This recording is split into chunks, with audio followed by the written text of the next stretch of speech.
Si nous revenons au premier passage du schéma, après avoir étudié longuement la signification du premier verset et du Baruch Shem Kevod, et également du verset Ve'ahavta. Alors nous pouvons passer au verset d'après. Ve'hayu adevarim ha'elle asher anochi metzavecha hayom al levavecha. Ces paroles-là que je t'ordonne aujourd'hui seront alors sur ton cœur. D'accord? C'est ça que veut dire Vehayu adevarim ha'elle. Le Vehayu, c'est le verbe hayo qui veut dire être, c'est le verbe être. Le verbe être n'est pas employé à tout bout de champ dans le Tanakh, il signifie quelque chose qui est stable. Par exemple, Yehi or, que la lumière soit. Soit, c'est dire qu'elle est une existence stable et permanente. Donc, il y a à ce propos un débat entre les Tanaïm pour savoir à quel point il faut que ces paroles soient dans leur plénitude. Certains disent, c'est l'opinion de Rabbi Yossé, je crois, il faut que les paroles en question soient dites en hébreu, Leshon HaKodesh. Et les autres, les Chachamim, disent non, Shema, ça veut dire comprends, Bechol Lashon Shata Shomea, dans tout langage que tu comprends. C'est également dans Berachot. Et même aussi dans Megillah. Alors, c'est quoi cette différence entre les deux opinions? D'abord, ceux qui disent que ça doit être dit en hébreu ne disent pas le mot hébreu. La langue hébraïque est appelée dans le Talmud du nom de Lashon HaKodesh. Ça veut dire quoi, Lashon HaKodesh? Alors, si c'est la langue sainte, il faudrait dire Lashon HaKedosha. La langue du Kodesh, du sang. C'est donc Lashon HaKodesh, c'est la langue de la sainteté. Ça veut dire que la sainteté s'exprime à travers ce langage. Donc, ça veut dire que le véritable hébreu, c'est l'hébreu des prophètes. Donc, oui, bien sûr, c'est la langue du Kodesh, la langue par laquelle le Kodesh s'exprime. Il s'exprime par le biais des prophètes. Hein? C'est la Torah aussi, elle a été donnée à un prophète. Oui, c'est Moshe, le prophète lui aussi. Ça veut dire qu'en fait, l'hébreu que nous parlons n'est pas l'hébreu. C'est-à-dire nous sommes dans une époque post-prophétique, et donc l'hébreu que nous parlons n'est plus l'hébreu originel. Et donc le débat de la Guémara, c'est de savoir à quel point on a le droit d'entrer en décadence. C'est-à-dire, de toute manière, comme ce n'est pas la langue originelle, alors est-ce que c'est complètement annulé? Ou bien, mais non, bien au contraire, ça arrive jusqu'à la langue que l'on comprend. Bechol Lashon Shata Shomea, oui. J'avais entendu qu'il y a des communautés aux États-Unis où justement ils ne parlent pas l'hébreu, ils parlent le yiddish, et quand il y a quelqu'un qui vient apprendre en hébreu, il s'escalme et il dit tu parles en Kodesh, tu peux pas parler là-dessus. Oui, c'est vrai. C'est une incompréhension de leur part ou est-ce que... Non, c'est-à-dire le refus de parler l'hébreu, chez certains, c'est justement... Alors, il y a deux raisons à cela. La raison officielle et la raison véritable.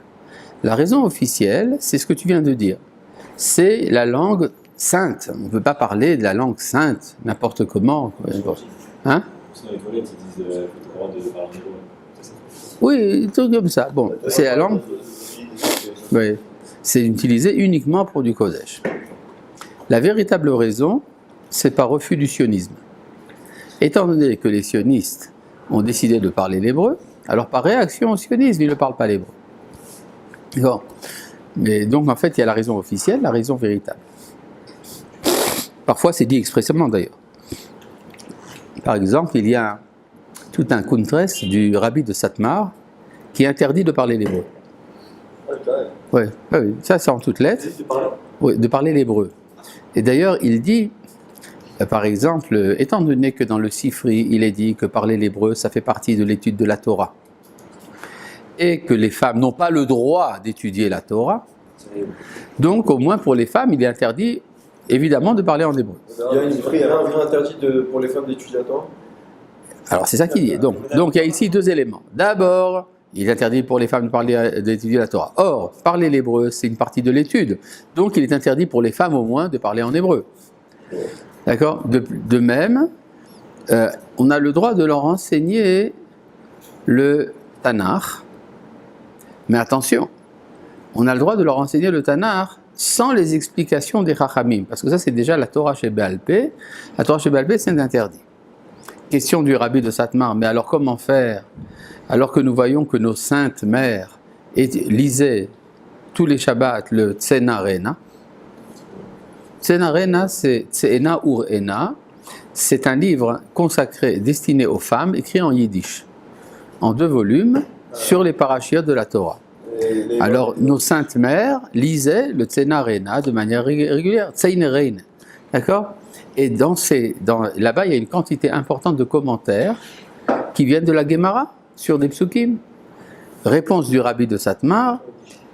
Non. Alors, ce que répond le rabbi de Satmar, c'est que, étant donné, nous voyons par nos propres yeux qu'à la manière dont c'est écrit dans le Tsena Urena, elles ne comprennent rien, donc c'est permis. Pas mal. Bon, oui. Du coup, est-ce qu'il y a vraiment un interdit pour les femmes d'étudier la Torah ? Bien sûr. Bon. Ça, c'est une vraie question. C'est une vraie question, oui, c'est vrai. Or, ce n'était pas une vraie réponse de ma part, mais enfin, bon, peu importe. L'étude de la Torah est une chose extrêmement importante, aussi bien pour les hommes que pour les femmes. La différence, c'est que les hommes ont l'obligation d'étudier la Torah, et les femmes n'ont pas l'obligation. Bah, cache-toi. Et donc, donc ces paroles doivent être inscrites sur ton cœur. Comment elles sont inscrites sur ton cœur ? Par le Ve'ahavta. Si tu aimes, ça s'inscrit dans ton cœur. Veshinantam levanecha, et tu dois les enseigner à tes enfants.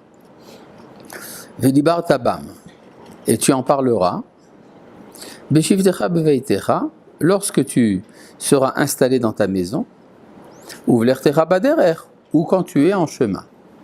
Ça veut dire quoi ? Ça veut dire que dans la Torah, il y a 2 messages différents. La Torah de la maison et la Torah du chemin. C'est quoi la différence ? La Torah de la maison, c'est quand on est dans un cadre, disons ce qu'on appelle une zone de sécurité. Quand on est chez soi. Quand on est en chemin, on est affronté à la différence, au changement, au dommage. Et donc il y a une Torah qui est faite pour le chemin. Si vous regardez dans la Torah, vous verrez que c'est la différence entre le livre de Vaïkra et le livre de Bamidbar. Le livre de Vaïkra est entièrement donné au pied du mont Sinaï. Et le livre de Bamidbar, il est en chemin. Tu voulais dire quoi ? Est-ce que le connotation qu'il a la tête de Shemitra, c'est une obligation de donner Hachem ? Bah oui, c'est ce qu'il y a écrit. C'est une mitzvah. Mais alors, c'est constant. Oui, c'est une mitzvah constante. À chaque moment, on devrait penser à ça. Non. La connaissance, c'est quoi aimer ? Le Rambam nous dit, dans Ilchot Teshuvah, chapitre 10, Eno ohev et Hashem ela beda'at she'eda'ehu. On ne peut aimer Dieu que par la connaissance qu'on a de lui. Ou les filles adat tiye ahava, et selon la connaissance vient l'amour. Im me'at me'at v'im arbe, si peu, peu, et si beaucoup, beaucoup. Les fichach, c'est pourquoi. Tzarich leyached et atzmo, c'est ça que l'homme doit se consacrer. La chokhmot hamodiot lo et kono, à la sagesse qui lui fait connaître son Créateur. Kefi shebiarno beilchot yesodei haTorah, comme nous l'avons exposé dans les règles des fondements de la Torah. D'accord ? Donc il faut apprendre. C'est quelque chose qui apprend. Oui. Est-ce qu'il entend Rambam par connaître Hachem, sachant qu'on ne peut pas définir Dieu ? C'est-à-dire, non, d'après le Rambam, on peut tout à fait définir Dieu par la négation. En disant ce qu'il n'est pas. D'accord ? Nier les attributs positifs, du point de vue du Rambam, c'est une connaissance positive. D'accord ? Si vous voulez, il y a un texte génial du Rambam également dans les halachot, juste avant ce que je vous ai cité, dans Ilchot Teshuvah. C'est un beau texte. Vous aimez les beaux textes ? Non, d'accord. C'est dans Ilchot Teshuvah. Ah, הלכות תשובה. כיצד היא האהבה הראויה? Quel est l'amour digne? הוא שיאהב את השם, c'est d'aimer Dieu, האהבה גדולה יתרה, d'un amour grand et abondant, Rabba, grand, Aza, puissant, Ad meod, jusqu'à beaucoup, Ad shetehe nafsho kshura be'avat Hashem, au point que son âme soit liée à l'amour de Dieu, Venimtsa shoge batamid, et s'en occupe en permanence, Ke'elu chole ha'ahava, comme ceux qui sont malades d'amour. She'en da'atam penuya me'ahavat ota isha, dont la pensée n'est pas dégagée de l'amour de telle femme. She'u shoge batamid, et il s'y adonne en permanence. Ben beshivto, ben bekumo, qu'il soit assis ou debout. Ben besha she'u ochel veshote, ou quand il mange et qu'il boit. Yater misé, plus que cela, Tiye ahavat Hashem belev ohavav, sera présent l'amour de Dieu dans le cœur de ceux qui l'aiment. Shogim batamid, ils y pensent en permanence. Kemo shetzivanu, comme il nous l'a dit, comme il nous a enseigné, ou nous a ordonné. Bechol levafra, ufrol nafshecha, ufrol meodecha, de tout ton cœur, de toute ton âme et de tout ton pouvoir. Veu sheshlomo omer derech mashal, et c'est ça que Shlomo a dit sous forme de métaphore, Ki cholat ahava ani, je suis moi malade d'amour. Vechol shir hashirim, et tout le cantique des cantiques, mashal hu le'inyanze, est une métaphore de cette idée-là. C'est-à-dire, si vous lisez le shir hashirim, c'est un chant d'amour. Le chant d'amour est très émotif, pratiquement érotique, et cela remplit, comme on dit, ça me prend la tête, d'accord ? Eh bien, la tête est remplie de cet amour, et c'est comme ça que se comportent ceux qui aiment Dieu. Ils en sont donc malades d'amour. C'est mauvais, malade d'amour. Oui, c'est vrai. Bon, mais c'est pas moi qui ai écrit ce texte, hein ? Oui. Bon. Donc nous avons vu qu'il y a deux sortes de Torah. Il y a une Torah de la maison et une Torah du chemin. Uvshorbecha, uvkumecha, à ton coucher et à ton lever. C'est là que vient la mitzvah de lire le schéma 2 fois par jour, le matin et le soir. Quand est-ce que c'est le moment de la lecture du schéma le matin ? C'est la vie. L'aube. Quand on passe de la nuit au jour. Oui, c'est le moment où on passe de l'obscurité à la clarté. Et le soir, l'inverse, n'est-ce pas ? Ça veut dire quoi ? Ça veut dire que la proclamation de l'unité se fait au moment où il y a dualité. On pourrait penser qu'il y a un Dieu des ténèbres et un Dieu de la lumière. Donc c'est le moment de dire le schéma. D'accord ? Qu'est-ce qui nous fait penser ça ? Deux dieux qui rapportent. Eh bien parce que dans l'expérience que nous avons de la vie, nous avons des expériences d'absence et des expériences de présence. Et le jour, c'est la présence et la nuit, l'absence ? Je pense, oui. Ça a l'air... Oui, ça, effectivement. Bon. Je reviens. Et je vous rappelle aussi, il y a un autre moment où on lit le schéma. Non, il y a autre chose. Avant de mourir. Avant de mourir. Il y a une habitude comme ça, avant de mourir, on lit le schéma. Pourquoi ? Parce que c'est Beshor Becha, lorsque tu vas te coucher. Et donc ça veut dire qu'au moment de la résurrection des morts, n'oubliez pas de faire le schéma, c'est Bekumecha. D'accord ? Alors rappelez-vous, notez ça, parce que si vous oubliez, c'est dommage. Donc rappelez-vous, au moment de la résurrection des morts, quand vous vous réveillez, lisez le schéma, quelle que soit l'heure de la journée. D'accord ? Hein ? Quand est-ce qu'on sait qu'on va mourir ? Il y a plusieurs manières de savoir quand est-ce qu'on va mourir. C'est une question bêtement technique à laquelle je ne vais même pas répondre. D'accord ? Bon.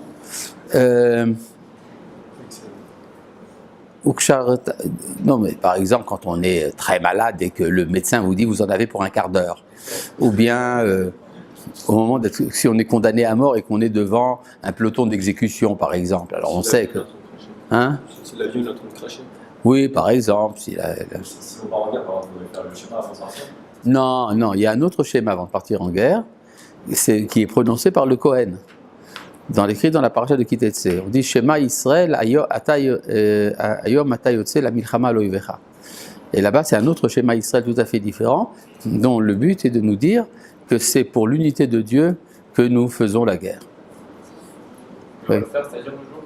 Hein? Ce schéma-là, on doit le faire. Avant de partir en bataille, oui, bien sûr. D'ailleurs, il est inscrit dans le sidour des soldats. Ouais. Qu'est-ce que c'est bon.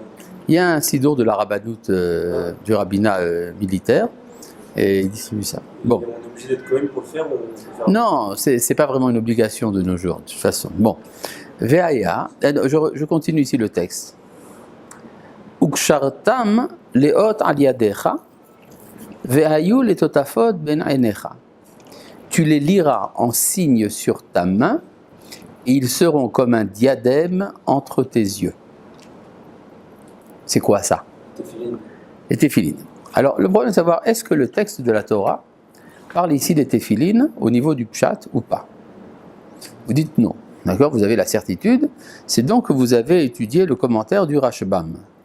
Le Rashbam, Rabbi Shmuel ben Meir, qui est le petit-fils de Rashi, dans ce commentaire de la Torah, dit que quand la Torah dit tu te mettras des insignes sur la main et sur la tête, ça veut dire, dans la profondeur du pshat, tu dois t'en souvenir en permanence.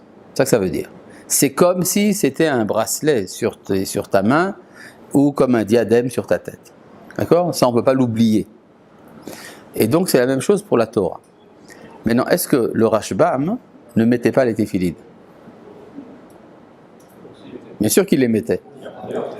Non, ça veut dire que pour lui, il y a une différence entre la loi écrite et la loi orale. La loi écrite a un sens particulier, la loi orale nous dit qu'est-ce que ça veut dire au niveau de la pratique. Donc au niveau de la pratique, la manière de se souvenir en permanence, c'est de mettre les téphilines. D'accord? Que veut dire le mot totafot? Hein? Un diadème. Un diadème, d'accord? Hein? Oui, on va tout de suite y arriver. Mais d'abord, qu'est-ce que ça veut dire en hébreu? Il y a le mot, vous savez comment on dit une goutte en hébreu? Tipa. Totafot, c'est comme s'il y avait une goutte, comme si quelque chose goûtait. Et il y a léhatif, ça veut dire inciter à. Un hatafa, par exemple, c'est l'incitation en hébreu. C'est-à-dire, c'est quelque chose, c'est un enseignement permanent. C'est ça que ça veut dire. Maintenant, remarquez une chose intéressante, c'est que l'origine du téphilin, on le voit avant la sortie d'Égypte déjà, chez les pharaons. Les pharaons portaient un petit serpent juste exactement à l'endroit où nous mettons les téphilines de la tête. Ils avaient des bracelets serpentants sur leurs bras. Donc, quand la Torah nous dit de mettre les tefs, elle veut dire quoi? Eh bien, souvenez-vous de la sortie d'Égypte. Vous prenez un ornement royal égyptien que vous allez transformer. Et la transformation se fait du cercle au carré.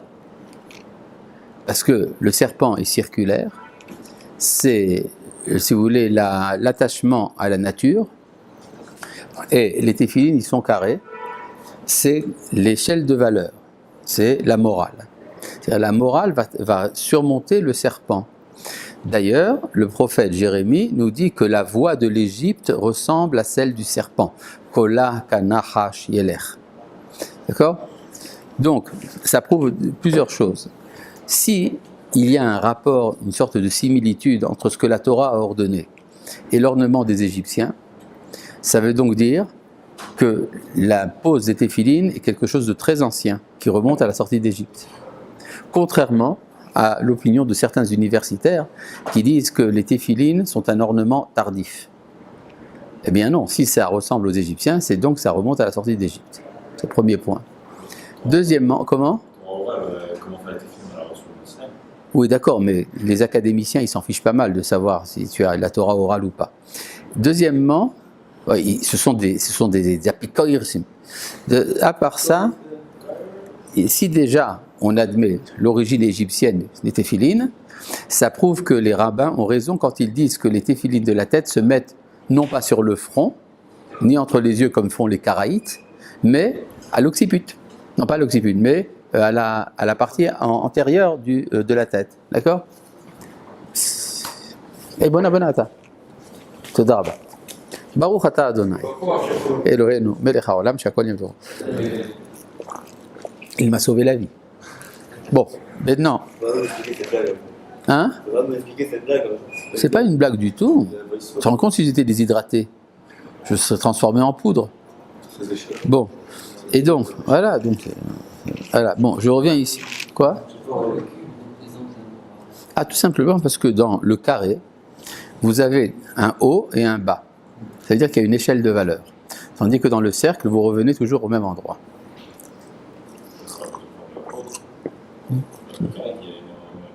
J'ai rien compris. Le carré qui a un revers bas. Tout ce qui est ligne droite. C'est-à-dire que le monde de la nature est un monde circulaire. Le Yerushalmi dit il n'y a pas de carré dans les créatures. Il n'y a aucune créature carrée. D'accord?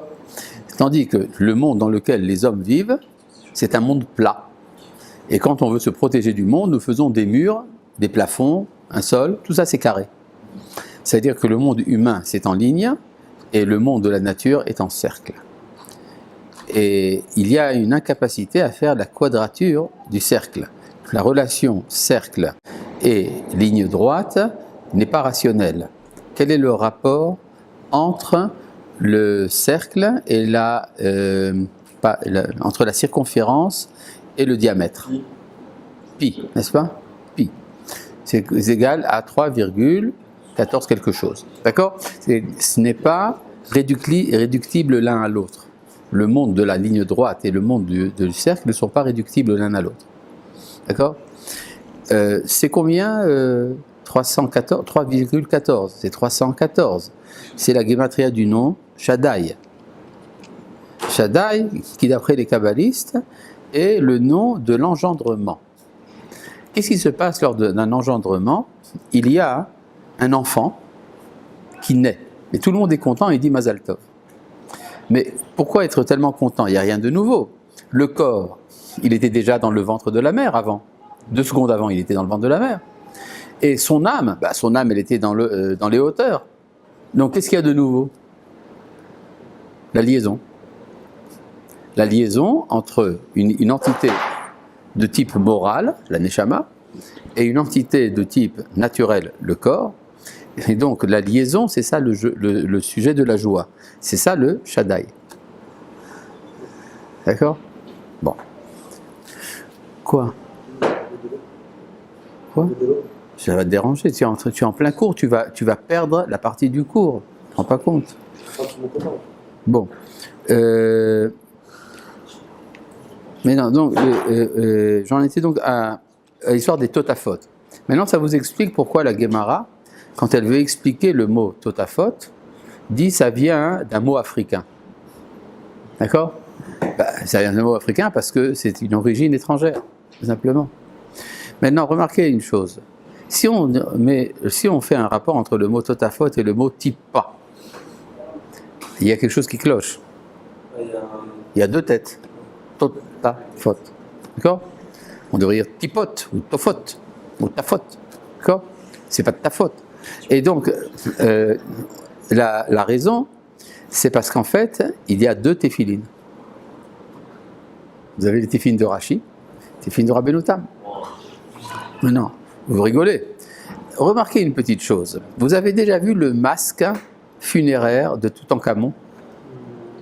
Ah, s'il y a un truc, je crois, il y a des trucs. Il y a là-bas, sur son front, il y a un serpent et un aigle. Un aigle. Or, d'après la Kabbalah, le serpent et l'aigle correspondent aux 2 téphilines, ceux de Rashi et de Rabbeinu Tam. Surprenant quand même. Maintenant, je ne sais pas si vous avez remarqué, disons le couvre-chef des pharaons. C'est pas quand ils ont une sorte de voile comme ça qui les entoure. Vous avez remarqué que c'est bleu et blanc? Ouais. Ouais, il y a des rayures comme ça. Hein? Une étoile aussi. Une étoile? Non. Il n'y a pas d'étoile. Mais il y a des rayures. Ça rappelle quelque chose quand même. Bon. Tout ça, pourquoi s'inspirer des Égyptiens? Pour une raison très simple. Pour savoir ce que c'est Israël, non, disons, pour savoir ce que c'est que l'Égypte, il faut prendre Israël, faire le négatif. C'est-à-dire, la Torah nous parle de l'Égypte comme étant le creuset dans lequel a été formée l'identité d'Israël. Kour HaBarzel, le creuset du fer. Ça veut donc dire que la forme de l'Égypte, c'est la forme d'Israël en inverse. C'est comme une matrice. C'est-à-dire le nouveau-né, le rejeton, c'est l'inverse du ventre de sa mère. D'accord? Voilà.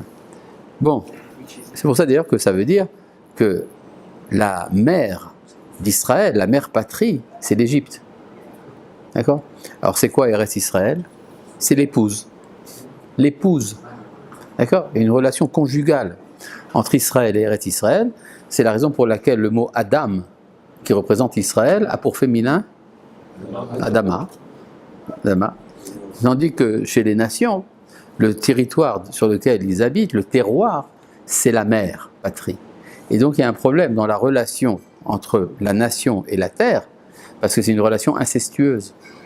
Tandis que chez nous, pour éviter un complexe d'Oedipe collectif, la Torah a interdit de rentrer en Égypte. D'accord? Et donc c'est comme ça que l'on épouse la terre d'Israël. Image qu'on trouve chez les prophètes. Bon, oui, quoi? Qu'est-ce qu'il y a encore? Pourquoi s'il y a marqué Téphine de Rachid, si on dit que les deux têtes, c'est les Téphine de Rachid en bleu Les deux têtes. Deux têtes aussi. Oui. C'est Téphine de Rachid en bleu table. Alors pourquoi est-ce que cette tradition-là, elle est soit chez les kabbalistiques, soit chez les Lubavitch, qui mettent Rachid en bleu table, et pas chez les kabbalistiques, pas chez les gens en général, ils mettent pas Rachid en bleu table. Non, la majorité du peuple ne met que les téphilines de Rachi. Parce que la dimension des téphilines de Rabbeinu Tam se réfère au Olam Haba. Et donc, il faut être d'un niveau particulier pour mettre les deux tef. Les travailleurs, ils sont au-dessus. Comment? Les travailleurs, ils sont Ils s'y croient. Oui. Oui. C'est pour ça qu'il n'y a que les hommes d'une grande piété qui mettent les deux téphilines. Si on met les deux, on les met les deux en même temps, on fait. Alors il y a différents minagim. Et vous, votre minag, c'est. Il n'y a que les hommes de grande piété qui mettent les deux téphilines. Urtavtam al mezuzot betecha uvisharecha, et tu les inscriras sur les poteaux de tes maisons et dans tes portails. Que veut dire le mot mezuzot ici? Le chambranle, d'accord? Les deux côtés, d'accord? De là vient, par extension du sens, le parchemin que l'on met sur le chambranle est appelé aussi mezouza. À l'origine, ce sont les deux mezuzot, ce sont les deux poteaux, d'accord? Ouais. Oui, j'ai rien compris. Zouz, ça veut dire se déplacer, c'est ça? Oui, zouz, se déplacer. Mais est-ce que c'est ce que ça veut dire en hébreu biblique? Je pense que ça vient de l'araméen. D'accord? Et c'est la faune araméen.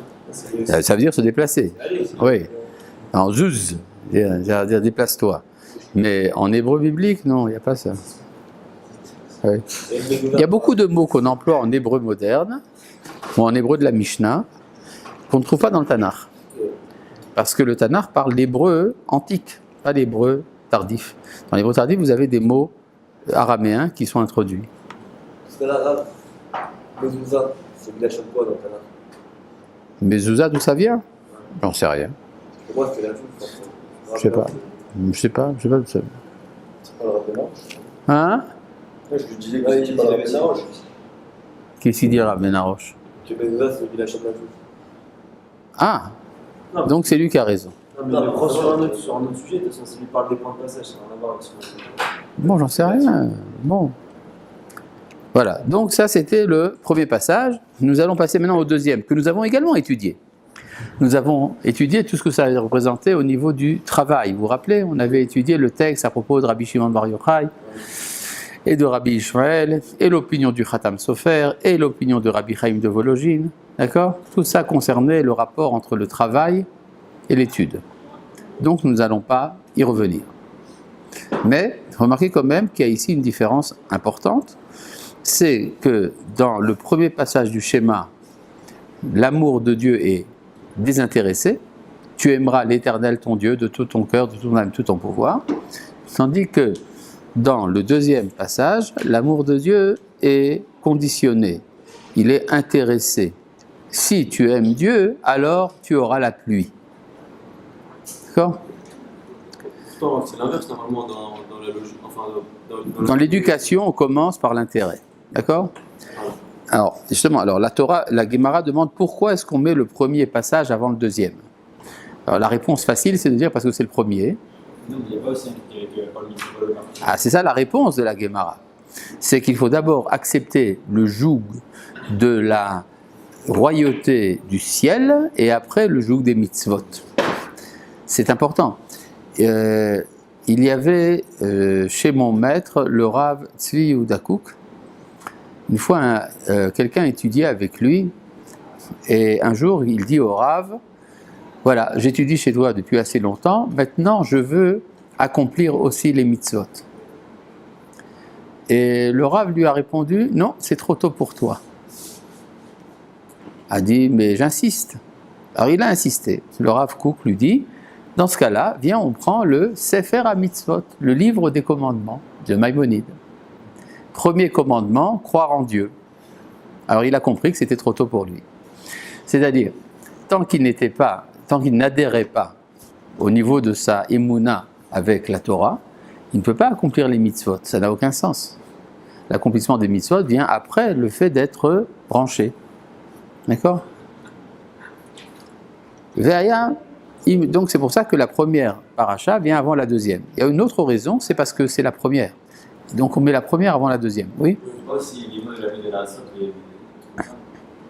L'ilmod ou la med, Ishmor ve la'asot. Ce que j'apprends, je dois après l'accomplir. par exemple, il y a que l'image de la Médération, et la Sod, donc vous savez, il n'y a que la Médération, donc là, c'est que la Sod. J'ai rien compris. J'ai rien compris à ce que tu veux. Je crois que c'est la Mara, c'est la Mara qui dit comme ça. Dans le premier paragraphe, il y a l'image de la Médération, de la Sod, qui sont enseignés. Donc vous savez, il n'y a que la Médération, de la Sod, et dans le troisième, c'est que la Sod. C'est pour ça qu'on met dans l'ordre. Ouais, possible. Bon. Ve'aya. Ce sera. Im shamoa tishmeu el mitzvotai asher anochi mitzaveh etchem hayom le'avat Hashem Elohim u'lovdo b'chol levchem b'chol nafshechem. Vous vous rappelez que tout ça c'est au pluriel et qu'il manque les b'chol meodechem. Tout ça on a étudié. Venatati mitar artzechem be'ayito yoreu malkosh. Je donnerai la pluie de votre pays en son temps, la pluie hâtive et la pluie tardive.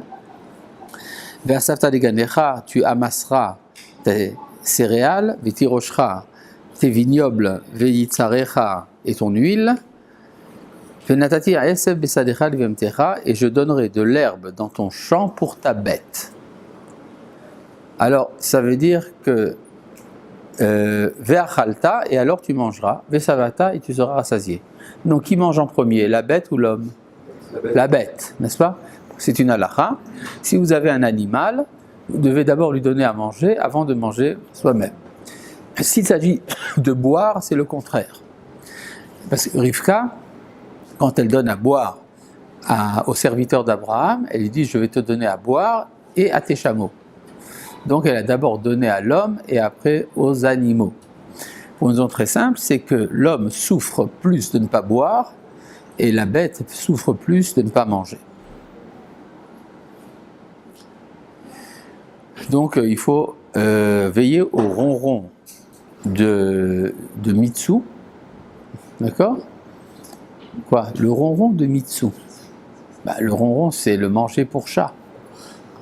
Et Mitsu, c'est un nom de chat, d'accord? Avant de manger son hot dog. Il s'appelle Félix. Comment? Il y a deux chats, ils s'appellent Félix. Il y a des chats qui s'appellent Félix. C'est vrai, c'est vrai. Alors, quelle est la solution pour eux? Il faudra faire une étude particulière là-dessus. Ishameru lachem penifte levafrem. Prenez garde de peur que votre cœur ne soit séduit, vesartem, et que vous vous écartiez, va'avatem Elohim acherim, et que vous ne serviez des dieux autres, ishtachavitem lahem, au point de se prosterner à eux. C'est un peu énorme ce qu'on vient de lire. C'est-à-dire, on nous a dit, bon, il faut que tu aimes Dieu, fais attention de ne pas être idolâtre. Ah bon, il n'y a rien entre les deux? C'est-à-dire, je sers Dieu, je le sers peut-être un peu mal. Alors, à quoi je peux arriver? Eh bien, je risque d'arriver à me toucher les yeux le matin avant de faire Netilat Yadayim. C'est très, très grave, n'est-ce pas? Ça peut aller encore plus loin. Je risque d'arriver 5 minutes en retard à la tefila. Mais au point d'être idolâtre, tout ça parce que je n'ai pas fait... Il n'y a rien d'intermédiaire. D'accord? Ça veut dire qu'en fait, tout commence par un petit et ça devient du très grand. C'est la stratégie du Yetzer Hara, dit la Gemara, que le Yetzer Hara commence par des petites choses, de l'épaisseur d'un fil d'araignée. Et quand il y a beaucoup de fils d'araignée, ça devient une corde. Quand ça devient une corde, ça devient quelque chose dont on ne peut plus se débarrasser. C'est comme les cordes qui tirent la charrette. Karavotot Aragala. D'accord? Ça a été très bien expliqué par Antoine de Saint-Exupéry. N'est-ce pas? Oui, enfants, faites attention aux baobabs. Les baobabs, ils ont des toutes petites racines. Mais il faut les déraciner avant qu'ils ne deviennent trop grands. Parce que sinon, la planète sur laquelle vous habitez va éclater. Donc faites attention aux baobabs. D'accord? C'est l'enseignement à propos du Yetzer Hara. Où est-ce qu'il a été chercher tout ça, Antoine de Saint-Exupéry? N'oubliez pas que son livre a été inspiré par un juif. Enfin, pour un juif, Léon Werth, qui était un ami de Saint-Exupéry, qui était juif, communiste d'ailleurs, qui était en France sous l'occupation, au moment où Saint-Exupéry bombardait la France, parce qu'il était dans les forces alliées, d'accord? Et quand il bombardait la France, il pensait à son ami d'en bas, d'accord? Et donc, ça veut dire que c'est finalement un juif qui est à l'origine du Petit Prince. Oui, mais non, remarquez, parmi tous les personnages que vous voyez dans le Petit Prince, livre très important, qui est le juif? L'allumeur de réverbère. Il dit, c'est le seul qui aurait pu être mon ami. Donc c'est de lui qu'il pense. Et l'allumeur de réverbère, c'est quoi son rôle? De faire la lumière. Et pourquoi il fait la lumière? Pourquoi est-ce qu'il fait pourquoi il allume? Parce que c'est la consigne. C'est la consigne. Et la consigne n'a pas changé, c'est ça le malheur. C'est-à-dire que la loi est immuable. La Torah ne change jamais, même quand elle n'est plus adaptée au monde. Il est le seul avec qui j'aurais pu être un ami, mais sa planète est trop petite. C'est-à-dire, c'est trop restreint. D'accord? C'est intéressant. Si vous lisez bien le Petit Prince, vous comprenez beaucoup de choses. Hein? On m'a demandé plusieurs fois d'écrire un commentaire sur le Petit Prince. La vérité, je n'ai pas le temps. Mais le Rav docteur Daniel Epstein m'a dit qu'il avait écrit ou qu'il était en train d'écrire un commentaire du Petit Prince. Il y avait également dans notre quartier le professeur Shalom Rosenberg, Zichrono Livracha, qui est mort il y a quelques mois, qui, dans ses livres de pensée juive, souvent amène des exemples tirés du Petit Prince. Hein? Ouais. Bon, alors continuons. Oui, c'est du Bitul Torah. Donc continuons. Où est-ce qu'on en était? Donc, Ishameru Lachem, ça commence par des petites choses et ça devient des grandes choses. Et ça arrive à quoi? À l'exil. C'est-à-dire le sommet du courroux divin, c'est l'exil. Vechara afashem bachem. Le courroux de Dieu s'emportera contre vous. Ve'atzar et hashamaim, et il cessera le ciel. Velo yematar, il ne donnera pas la pluie. Ve'adama lotiten etivula, la terre ne donnera pas son produit. Alors, bon, on a l'habitude de dire ça, mais pour un moderne, c'est une pensée totalement irrationnelle. C'est-à-dire, j'accomplis la Torah, il y a de la pluie, j'accomplis pas la Torah, il n'y a pas de pluie. C'est irrationnel un truc pareil. Il n'y a aucun rapport entre la météo et le fait que j'étudie la Torah ou que j'accomplis les mitzvot. D'accord ? Ça veut dire qu'il y a des choses qui sont une évidence pour nos ancêtres et qui sont inacceptables pour une pensée moderne. À moins de comprendre ça comme ça. Si il y a la pluie, ça veut dire qu'il y a une harmonie dans le monde entre le haut et le bas. Mais qui est au milieu entre le haut et le bas ? C'est l'homme. S'il n'y a pas de pluie, c'est qu'il y a un manque d'harmonie dans l'être humain. Il doit faire la paix à l'intérieur de lui-même. Quand il fait la paix à l'intérieur de lui-même, il rétablit la conduite entre le haut et le bas, donc il y a la pluie. Oui ? Il y a deux types de Il y a une pluie. Je ne sais pas. Tu as une réponse ? Il y a une Gemara qui parle un peu de ça. Le problème, on décide du destin d'Israël à Rosh Hashanah. Alors imaginons que le peuple d'Israël est méritant à Rosh Hashanah. Et puis après Sukkot, quand doit commencer la pluie, le peuple d'Israël est devenu méchant. Alors qu'est-ce qui va se passer avec le décret de la pluie ? La Gemara dit, la pluie tombera, mais pas au bon endroit. Elle ira dans les ravins. Par contre, si le peuple d'Israël était non méritant, il était méchant à Rosh Hashanah, mais ils ont fait Teshuvah entre-temps. Arrive l'hiver, qu'est-ce qui se passe avec la pluie ? Elle tombera en quantité très restreinte, comme il a été décrété à Rosh Hashanah, mais elle tombera exactement là où il faut. D'accord ? Comme les petits tuyaux israéliens comme ça qui arrosent chaque plante. D'accord ? C'est ça que ça veut dire peut-être la hâtive et la tardive. D'accord ? Vous connaissez l'histoire de Choni Hamahagel ? Celui avec qui faisait les cercles, qui faisait tomber la pluie. D'accord ?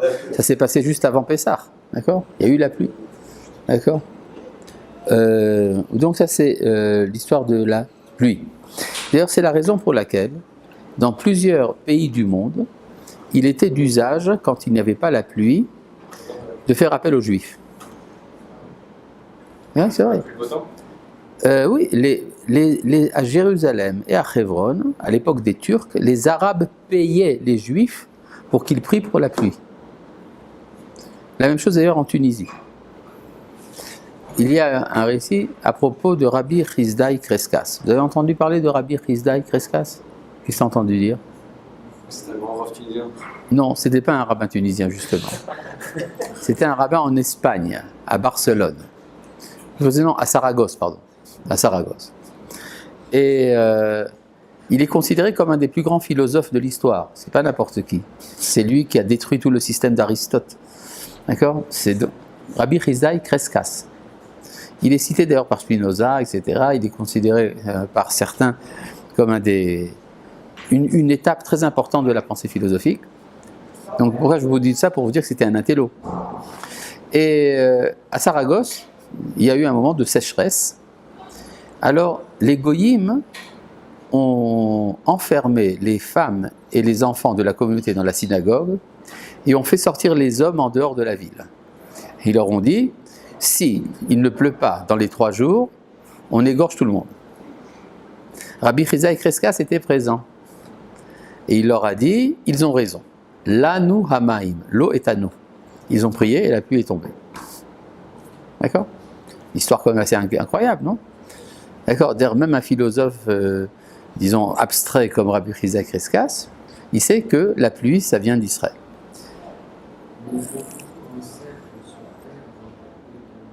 Un cercle ? Ça c'est ce que faisait Choni. Mais attention, le cercle qu'il a fait, c'est pas un cercle magique. C'est un cercle de chantage. Il dit, je ne sortirai pas de ce cercle si tu ne prends pas pitié de tes enfants. D'accord ? C'était donc, il le faisait par, disons, par chantage. Choni. Dans la Mishnah, dans le traité Ta'anit. Depuis le temps que tu es au Machonir, tu devrais avoir fini la Mishnah. D'accord. Or, dans la Mishnah, on raconte qu'au temps de Shimon ben Shattar, donc à l'époque des Hashmonaïm, la pluie ne tombait pas. D'accord. Et le peuple s'est adressé à Choni Amahagel. C'est-à-dire, déjà le mois d'Adar était en train de s'achever, il n'y avait pas eu une goutte de pluie. Alors, il a tracé un cercle, et il s'est mis dans le cercle. Et il a dit à Kadosh Baruch Hu, je ne bouge pas de là, je jure au nom de ton grand nom, c'est-à-dire, il connaissait le nom de Dieu, c'est quelqu'un, donc c'est un mystique, c'est un kabbaliste, quoi. Et que je ne me déplace pas de là tant que tu ne prends pas pitié de tes enfants. Alors, qu'est-ce qui s'est passé? La pluie d'abord trop fin. Il y a eu une pluie de quelques gouttes. Ouais, ça. Et alors il dit, c'est pas ça que j'ai demandé. Trop fort. Alors la pluie tombe violemment. Il dit, non, je ne veux pas une pluie violente, je veux une pluie de bénédiction. Bon, finalement, la pluie tombe comme il faut, les puits sont remplis, etc., etc. Et d'ailleurs, il dit, avant de faire sa prière, il dit, enlevez les fours du sacrifice de Pessah pour qu'ils ne soient pas mouillés par la pluie. Enfin bref, c'est comme ça que c'est passé. Et Shimon ben Shattar lui a envoyé dire, lui qui était président du Sanhédrin, il dit, si tu n'étais pas Choni, je t'aurais mis sous Kherem, sous Nidouille. Mais que faire? Tu es comme un enfant gâté dont le papa fait ce qu'il demande. D'accord? Maintenant, ça c'est l'histoire telle qu'elle est racontée dans la Mishnah. Qu'est-ce qui s'est passé historiquement parlant? Non, cette histoire elle est vraie. Mais ce qui s'est passé, la manière dont Choni est mort. Comment? Comment ça? Alors voilà, la Guémara elle raconte ça d'une manière métaphorique, mais ce n'est pas la vérité historique. La Guémara raconte que Choni s'est endormi pendant 70 ans, il s'est réveillé après 70 ans, et il va au Beth Midrash, et il entend les étudiants dire « Aujourd'hui, nous comprenons les choses comme au temps de Choni Amahagel. » Alors on leur dit « C'est moi. » Tu racontes n'importe quoi, il est mort depuis longtemps. Il y a son petit-fils qui est vivant, mais toi, tu racontes des blagues. Et donc il n'a pas été honoré comme il le devait, et donc il a demandé à mourir, et c'est comme ça qu'il est mort. Ça, c'est l'histoire telle qu'elle est racontée dans la Guémara. Mais ce n'est pas la vraie histoire. La vraie histoire est racontée par Flavius Joseph. Flavius Joseph raconte l'histoire de la mort de Choni. Vous connaissez cette histoire? C'est extraordinaire. Ça se passe au temps... Comment? Pas des Romains, presque. C'est au temps de la guerre civile entre Hyrcanos et Aristoblos. Vous vous rappelez de Hyrcanos et Aristoblos? Les deux frères. L'un qui est pharisien, l'autre qui est sadducéen. Et ils se font la guerre à Jérusalem. Et Aristoblos, c'est parmi les assiégés. Et Hyrcanos, c'est parmi les assiégeants. Et alors les soldats de Hyrcanos découvrent Choni. Parce qu'il dit, au moment où a commencé la guerre, un homme du nom de Choni, dit Flavius Joseph, qui avait fait tomber la pluie à un moment où le peuple en avait besoin, s'est réfugié dans une grotte pour qu'on ne le trouve pas. Mais il a été découvert par les soldats qui l'ont amené de force et qui lui ont dit « Prie contre Aristoblos ». Alors, il fait la prière suivante, c'est ramené mot pour mot par Flavius Joseph, il dit « Maître du monde, étant donné que ceux qui sont dans la ville sont tes Kohanim, et ceux qui sont là sont ton peuple, que ce soit un effet de ta volonté, Yiratzon Mifanecha, que tu n'écoutes ni les uns ni les autres. » Et ils l'ont tué. C'est comme ça qu'il est mort. Maintenant, attention, c'est grave ce qu'il a fait Choni. C'est une malédiction, c'est pas ça. Oui, il aurait dû prier pour un des deux partis. Parce qu'il n'a pas prié, effectivement, ce qui s'est passé, c'est que c'est les Romains qui sont venus et qui ont réduit la Judée en province romaine. D'accord? Donc la prière de Choni a été acceptée, c'est ça qui est grave. Maintenant, ça explique également la réaction de Shimon ben Shattar, qui n'est pas content de la prière de Choni. Il lui dit, tu as amené la pluie de force, et donc tu as empêché le peuple de faire teshuva. Tu as amené le monde de force. Non, tu as amené la pluie. pour la première fois. Pourquoi la Gemara, là?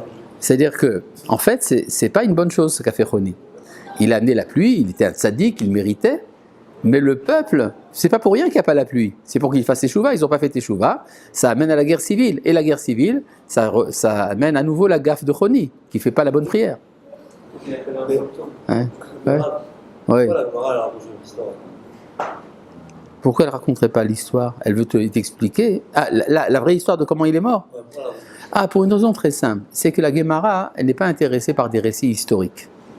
Elle veut nous donner des idées, des valeurs, d'accord? Bon, alors continuons dans le texte. Et donc, Velo imatar, veha adama, lotiten tivula, la terre ne donnera pas son produit. Va'avatem mehera me'al haaretz hatova asher Hashem ten lachem. Et vous serez perdus bien vite sur la terre, sur la bonne terre que Dieu vous donne. Ça veut dire quoi, vous serez perdus sur la terre que Dieu vous donne? L'exil. Donc vous partez en galoute. D'accord? C'est-à-dire la galoute, c'est la pire des punitions. Et là, la Torah nous dit quelque chose d'absolument incroyable.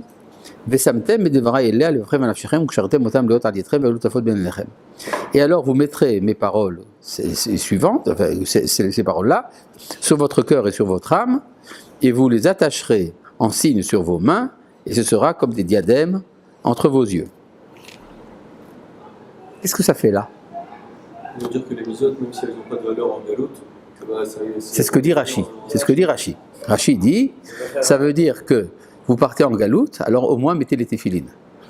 C'est-à-dire, vous allez mettre les téphilines et faire des mezuzot pour ne pas oublier Eretz Israël. C'est-à-dire, même les mitzvot qui sont des mitzvot du corps, et donc qui n'ont rien à voir avec la terre, sont des mitzvot qu'il faut accomplir en temps de galoute pour ne pas oublier de quoi ça a l'air quand nous revenons. Oui. Quand on fait les téphilines en galoute, on doit avancer pour lever pour Israël ou pour Hachem? Pour lever pour Hachem ou pour lever pour Soudan? Quelle est la différence? À la Kabbalah, du coup, c'est pas la même. Quelle est la différence? Pareil. Je veux dire, nous maintenant, on a appris que c'était à peu près la même chose. Mais un juif de France qui n'est pas venu de Mahon Meir. Mais c'est même un juif de France qui n'est pas venu au Mahon Meir, il écoute le YouTube. C'est pas fini pour rien. Il est connu. Hein? À part ça, toute la France a Rashi en français, traduction du rabbinat. Donc il n'y a pas de problème, c'est écrit dans Rashi, ils n'ont pas besoin de moi pour ça. D'accord? Il n'a pas vu Rashi. Mais le Chafetz Chaim disait que la pose des téphilines en Eretz Israël vaut 20 fois la mise des téphilines en Pologne. Il le disait, d'accord? Bon. Voilà. Bon. La Kavanah qu'on doit avoir. La Kavanah. Ce que tu veux. Ce que tu veux. Arabe, il y a un autre commentaire là-dessus qui justement qui justifie d'une autre façon le fait que cette paracha est là, enfin que ce passage il est là. À part Rashi. Moi je ne connais que Rashi, je suis un ignorant, je n'ai lu que Rashi. Voilà, bon c'est tout pour aujourd'hui. Shalom.